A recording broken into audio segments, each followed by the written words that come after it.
Kaya the reason nga nung gusto kag dakog RAM sa imuhang cellphone is para dagha. Ha? Ba? Unsa? Unsa? Sa Hardex. Sa Hardex.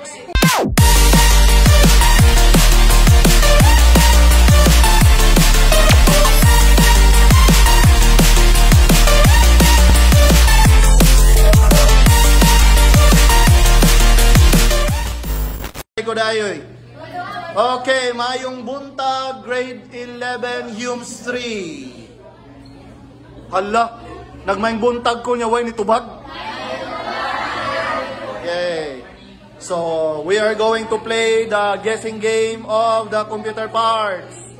This is ang ika-upat na. I have recorded the... Nag-intro pag ko kay... Oh, sige, diretso. So first picture, sa mana? Ha?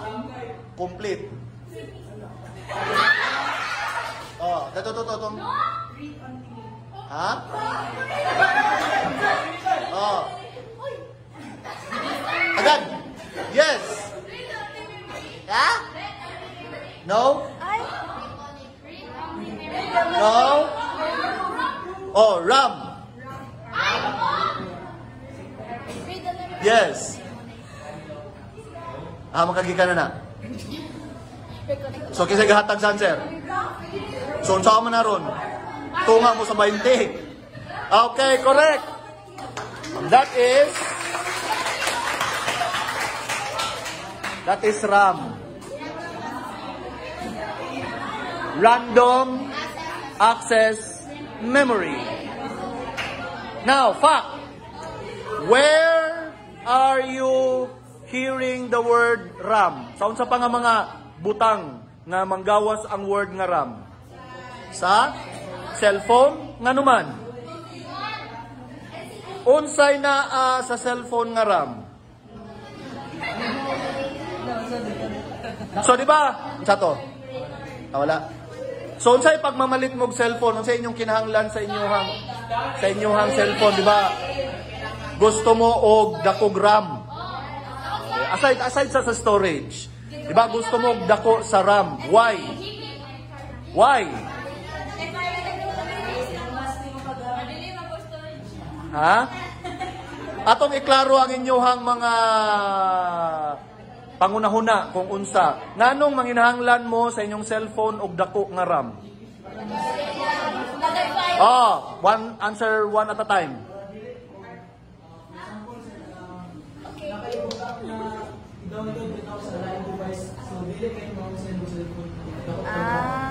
That's one, pero unsa yung main reason? Ha? Lahi po na siya. That's not related sa RAM. Pwede siya, pero more or less, sir, ha? Dali mo init. Kasing nakasakuan. Kaya the reason nga nung gusto kag dakog RAM sa imuhang cellphone is para dagha. Ha?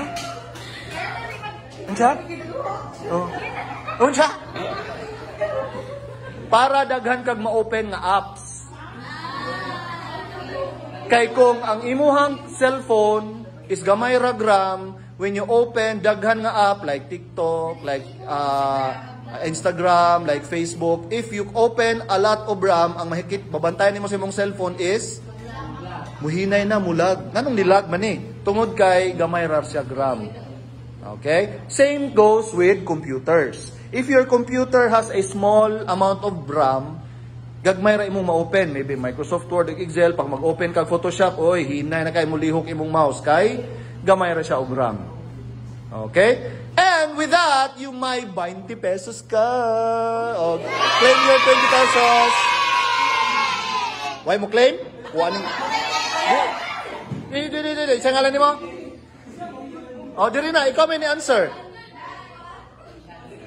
Ha? Kuha na, diri mo. Ayaw mo ng 20? Ganihara ka ba? 20 pesos. Congratulations! 20 ra. Oh. So, nani 10 ka pictures. So, napamoy 9 more chances. So, next picture.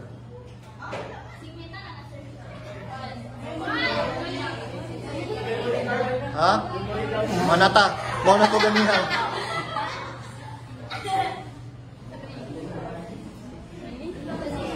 Ba?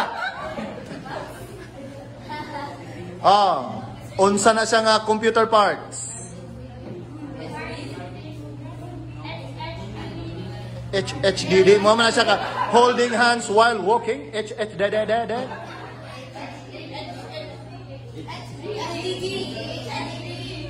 Sige ato nang sa undangon kay murag di mao. So ang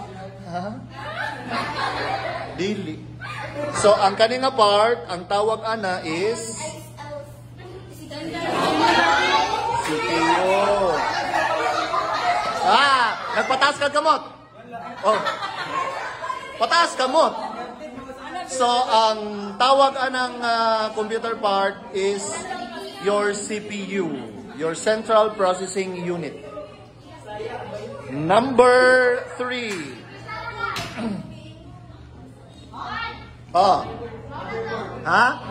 Singalan?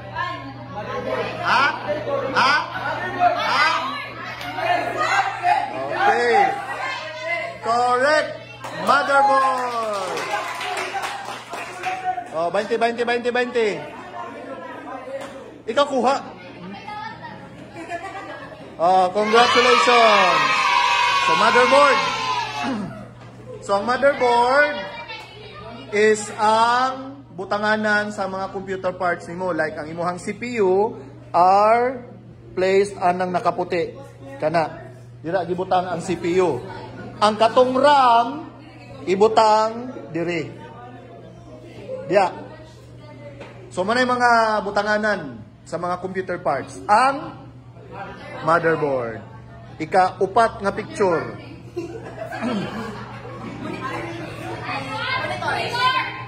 Samling ngalan ang nasa inyong tubangan. Kani yung tawag ani? Mo na yung monitor? Washing machine?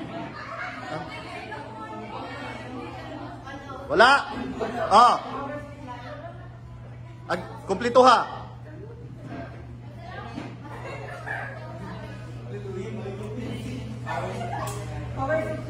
Power supply? Sige, I will accept the answer maski kulang. It is power supply unit.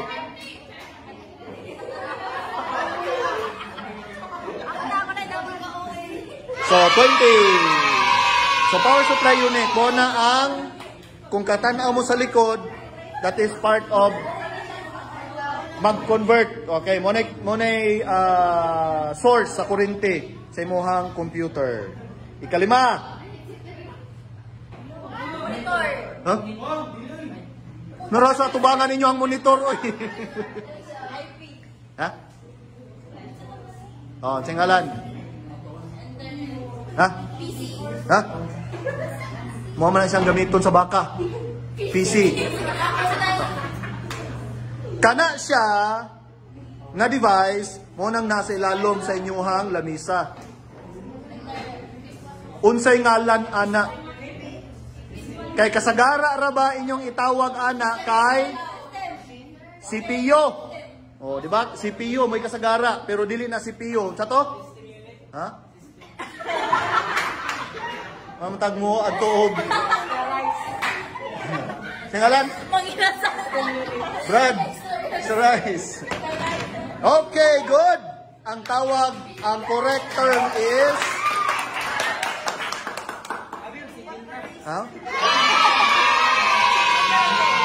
So karon ha, kung makakita mo ng object under your table, it is not called a CPU. If somebody is calling that object a CPU, i-correct na sila para masakto. So, ang tawag kay system unit. Sunod. Fan? Unsay flavor? Ha? Ele. Stove. Dili. Why may ngog aircon? Electrical fan. Stove. Ceiling fan.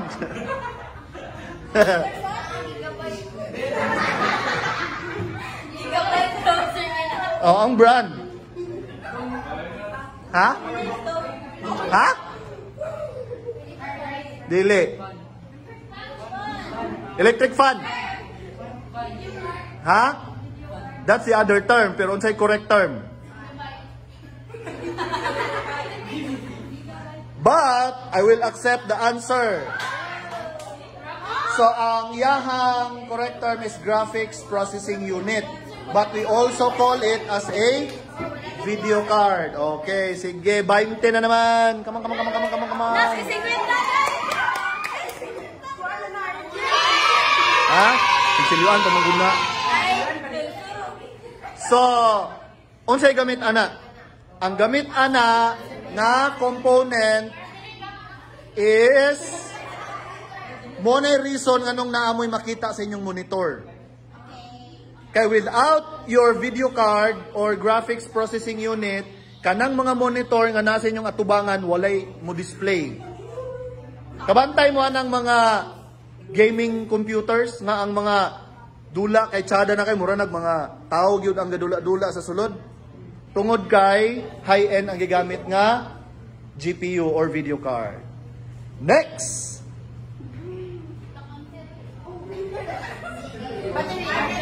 Hard drive. Unsa? Unsa? Sa hard disk. Sa hard disk.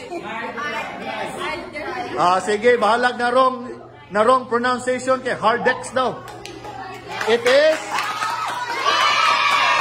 hard disk drive. Dili siya hard disk.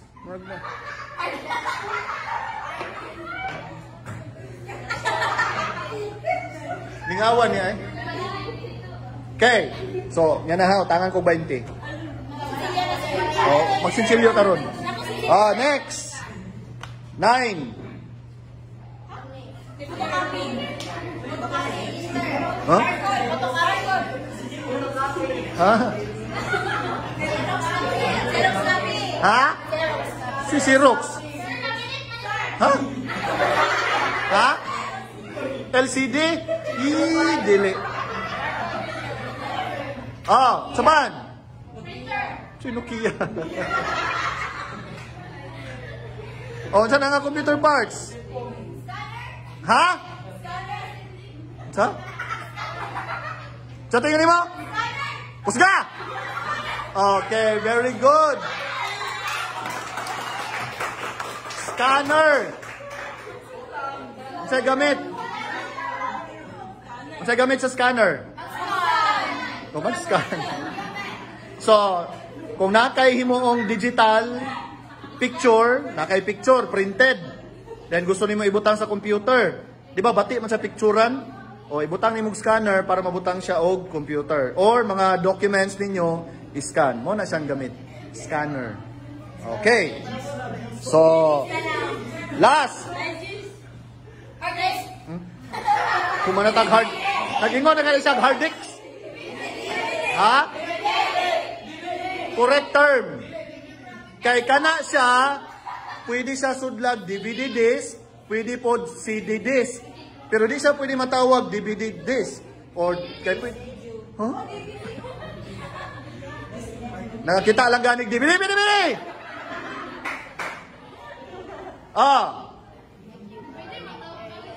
DVD. Kanang gibutang sa sulod. Ha? Mamanatag video card biya. Ha?